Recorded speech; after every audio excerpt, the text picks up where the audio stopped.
Hello po. Ito na guys, yung ano ko, yung chicken masala.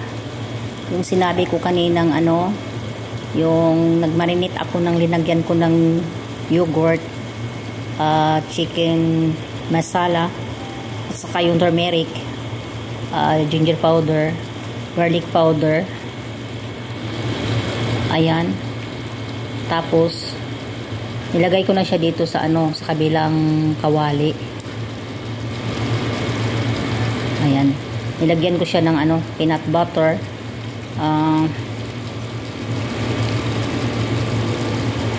Kayo nang mag-ano kung anong takal ng asin lagay nyo.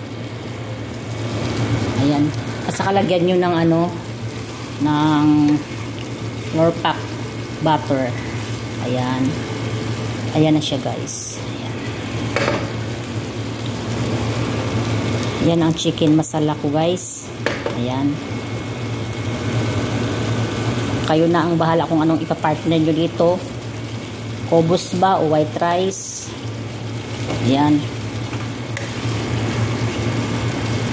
Ayan na guys ang chicken masala ko. Ayan guys. Thank you.